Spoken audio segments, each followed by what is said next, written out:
Friends, जय हिंद। और आप लोग कैसे हैं? उम्मीद करता हूं कि आप लोग ठीक ही होंगे। आज मैं फिर आप लोगों के लिए यूपी कांस्टेबल भर्ती और यूपीएसआई भर्ती को देखते हुए महत्वपूर्ण 30 क्वेश्चनों का प्रैक्टिस सेट लेकर आया हूं। यह सभी प्रश्न पिछले परीक्षाओं में पूछे गए काफ़ी इंपॉर्टेंट है, जो कि आगे की परीक्षाओं में पूछे जाने की भरपूर संभावना है। आज मेरा प्रैक्टिस सेट नंबर 15 होगा। मैं आप लोगों से यही आशा करूंगा कि आप लोग 30 में से कम 15 प्रश्नों का सही जवाब देंगे। चलिए शुरू करते हैं अपने पहले प्रश्न के साथ। हमारा पहला प्रश्न है, राष्ट्रीय अनुसूचित जाति आयोग का गठन किस अनुच्छेद के अंतर्गत किया गया? तो आप लोग इसको सही जवाब बताना है। क्या हो सकता है?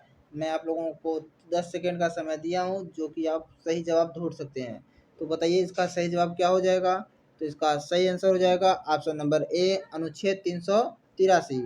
हमारा अगला प्रश्न होगा, जल प्रदूषण होता है। आपको बताना है कि जल प्रदूषण किसके द्वारा था? जल प्रदूषण किसके द्वारा था? प्लाटून्स की वृद्धि द्वारा, औद्योगिक अपशिष्ट द्वारा, जलीय जंतुओं के शरीर के नष्ट होने से, या वर्षा के द्वारा। तो इसका सही जवाब हो जाएगा ऑप्शन नंबर बी, औद्योगिक अपशिष्ट द्वारा। हमारा अगला प्रश्न होगा, प्रदूषण उत्पन्न करने का मुख्य साधन है। आप बताइए कि प्रदूषण किसके द्वारा उत्पन्न होता है? मानव के द्वारा, जानवरों के द्वारा, हाइड्रोजन गैस के द्वारा, या इनमें से कोई नहीं। तो आप लोग इसका सही जवाब बताइए क्या होगा? तो इसका सही जवाब हो जाएगा ऑप्शन नंबर ए, मानव द्वारा। मानव जो है कि प्रदूषण उत्पन्न करने का प्रमुख साधन है। हमारा अगला प्रश्न होगा, वन्य जीव संरक्षण अधिनियम पारित किया गया था। तो बताइए कि आप लोग वन्य जीव संरक्षण अधिनियम कब पारित किया गया था? 1972 में, 1970 में, 1968 में, या 1965 में? तो इसका सही जवाब होने वाला है ऑप्शन नंबर ए, 1972 में। हमारा अगला प्रश्न होगा, राष्ट्रीय मानवाधिकार आयोग का मुख्यालय कहाँ स्थित है? आपको बताना है कि राष्ट्रीय मानवाधिकार आयोग का मुख्यालय कहाँ स्थित है। मुंबई में, चेन्नई में, हैदराबाद में, या दिल्ली में? कहाँ पर राष्ट्रीय मानवाधिकार आयोग का मुख्यालय स्थित है? तो इसका सही जवाब हो जाएगा option number D, D for Delhi में। अगला प्रश्न होगा, भारतीय संविधान में मौलिक कर्तव्य जोड़े गए। आप बताइए कि भारतीय संविधान में जो मौलिक कर्तव्य है वह किस संशोधन के द्वारा जोड़े गए? 44वें संशोधन द्वारा, 24वें संशोधन द्वारा, 42वें संशोधन द्वारा, या 52वें संशोधन द्वारा? तो इसका सही जवाब हो जाएगा ऑप्शन नंबर सी, 42वें संशोधन द्वारा। दोस्तों, हम आपको बता दें यह सारे प्रश्न पिछली परीक्षाओं में पूछे गए, बहुत ही इंपॉर्टेंट है। आप इसे नोट डाउन जरूर करते चलिएगा, जिससे कि आप इसका फायदा आने वाले पेपर्स में उठा सकें। चलिए देखते हैं अपने अगले क्वेश्चन की तरफ। उत्तर प्रदेश में कुटुंब न्यायालय अधिनियम पारित किया हुआ, जो है कि उत्तर प्रदेश में कुटुंब न्यायालय अधिनियम कब पारित हुआ? 1984 में, 1983 में, 1982 में, या 1981 में? तो इसका सही जवाब हो जाएगा ऑप्शन नंबर ए, 1984 में। हमारा अगला प्रश्न होगा, 2011 की जनगणना के अनुसार भारत में प्रति 1000 पुरुषों के पीछे कितनी महिलाएं थी? आप बताइए कि 2011 जनगणना है, उसके अनुसार 1000 पुरुषों के पीछे कितनी महिलाएं थी। यानी कि इसको सीधे सीधे पूछना चाहिए था, लिंगानुपात कितना है? लिंगानुपात कितना है पुरुषों का? लेकिन थोड़ा सा घुमा कर पूछा है कि 1000 पुरुषों के पीछे कितनी महिलाएं थी। तो इसका सही जवाब हो जाएगा ऑप्शन नंबर सी, 943 महिलाएं थी। हमारा अगला प्रश्न होगा, निम्नलिखित फसलों में से किसे अधिकतम पानी की आवश्यकता होती है? तो आप जो किसान होंगे इसके विषय में तो अच्छी तरह जानते होंगे कि जो फसलें हैं उसमें किसमें पानी अधिक मात्रा में लगती है। गन्ना में, जौ में, मकई में, या गेहूं में? तो इसका सही जवाब हो जाएगा ऑप्शन नंबर ए, गन्ना में। गन्ना में क्या होता है? अधिकतम पानी की आवश्यकता होती है। हमारा अगला प्रश्न होगा, नेशनल डिफेंस अकादमी कहाँ स्थित है? आप बताइए कि नेशनल डिफेंस अकादमी कहाँ स्थित है? देहरादून में, खड़कवासला में, किरकी में, या चेन्नई में? तो इसका सही जवाब होने वाला है ऑप्शन नंबर बी, खड़कवासला में। हमारे संविधान में मूल अधिकार कहाँ के संविधान द्वारा प्रेरित है?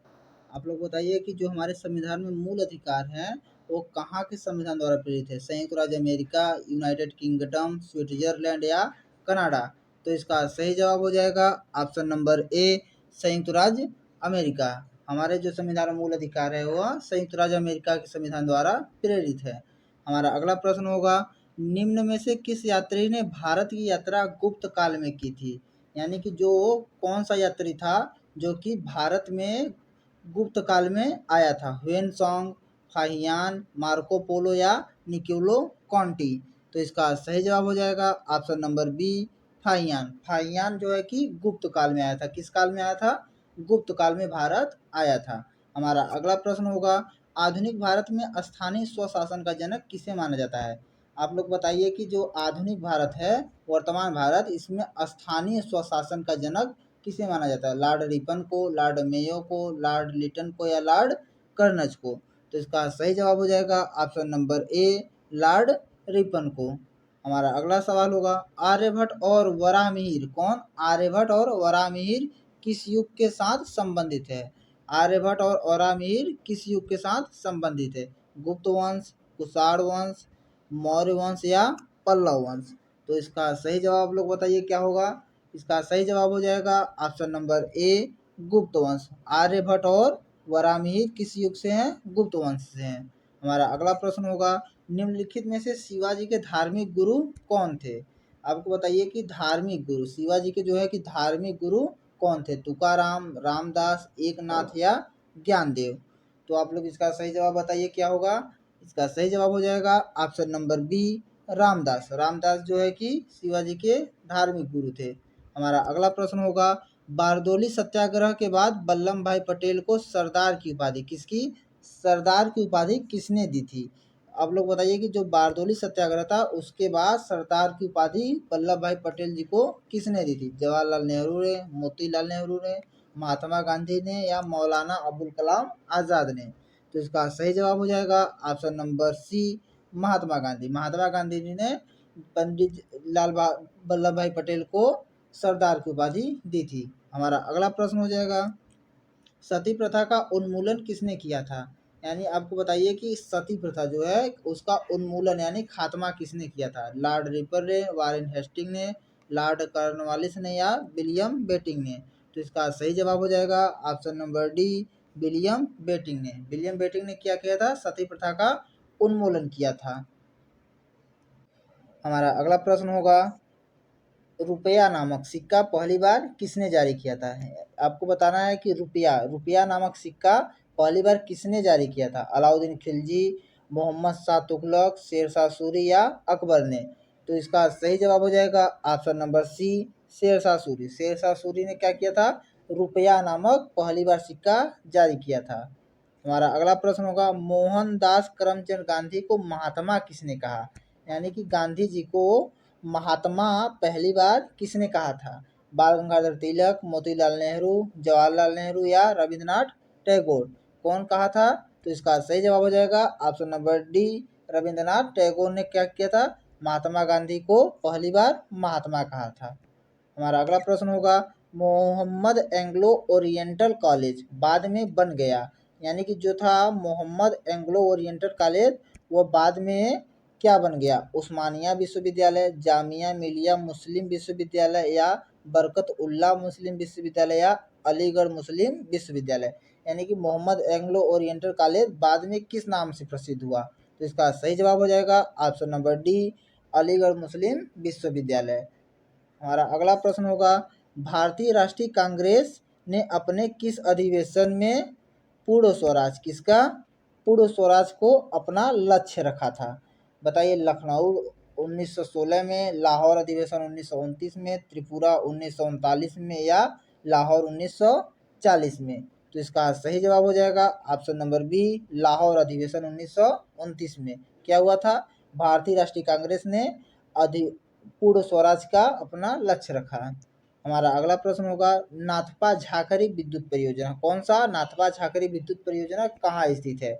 उत्तराखंड में, अरुणाचल प्रदेश में, हिमाचल प्रदेश में या आंध्र प्रदेश में? आप लोग बताइए नाथपा झाकरी विद्युत परियोजना कहाँ स्थित है? तो इसका सही जवाब हो जाएगा ऑप्शन नंबर सी हिमाचल प्रदेश में। कहाँ पे? हिमाचल प्रदेश में स्थित है। हमारा अगला प्रश्न होगा, संसार की छत किसे कहते हैं? यानी कि संसार की छत किसे कहते हैं? इंदिरा स्थल को, कंचनजंगा को, पामीर पठार को या इंदिरा कोल को? तो इसका सही जवाब हो जाएगा ऑप्शन नंबर सी पामीर पठार। पामीर पठार को क्या कहा जाता है? संसार की छत। क्या? छत। हमारा अगला प्रश्न होगा, गाइजर एक जल स्रोत है जो? आपको बताना है गाइजर एक जल स्रोत है जो निरंतर जल फेंकता है, रुक रुक कर जल फेंकता है, नियमित अंतराल पर जल और वाष्प फेंकता है, या केवल जल वाष्प फेंकता है। तो इसका सही जवाब हो जाएगा ऑप्शन नंबर सी, क्या है, नियमित अंतराल पर जल और वाष्प फेंकता है। हमारा अगला प्रश्न होगा, अंकलेश्वर और कलोल दो तेल क्षेत्र हैं। आपको बताना है कि अंकलेश्वर और कलोल दो तेल क्षेत्र कहाँ पे स्थित है, महाराष्ट्र में, असम में, गुजरात में या राजस्थान में। तो इसका सही जवाब हो जाएगा ऑप्शन नंबर सी, गुजरात में। कहाँ है अंकलेश्वर और कलोल दो क्षेत्र, कहाँ है, गुजरात में है। हमारा अगला प्रश्न होगा, वाणिज्य के किस क्षेत्र से वूल तथा बियर जुड़े हुए हैं, यानी कि किस वाणिज्य जिसके क्षेत्र से वूल और बियर जुड़े हुए हैं, विदेशी व्यापार से, आंतरिक व्यापार से, शेयर बाजार से या बैंकिंग से। तो इसका सही जवाब हो जाएगा ऑप्शन नंबर सी, शेयर बाजार से। किससे जुड़े हुए हैं, वूल और बियर, शेयर बाजार से। हमारा अगला प्रश्न है, फिजी द्वीप समूह किसका अंश है, यानी जो फिजी है वह किसका अंश है, इंडोनेशिया का, मलेशिया का, ऑस्ट्रेलिया का या अमेरिका का। अब इसका सही जवाब बताइए क्या हो जाएगा। तो इसका सही जवाब होगा option number C, Australia. Fiji द्वीप समूह किससे संबंधित है, ऑस्ट्रेलिया का एक अंश है। हमारा अगला प्रश्न हो जाएगा, नासिक में किस नदी के किनारे कुंभ मेला लगता है। अब बताइए कि नासिक नासिक में किस नदी के किनारे कुंभ मेला लगता है, गंगा नदी, महानदी, गोदावरी या सतलज।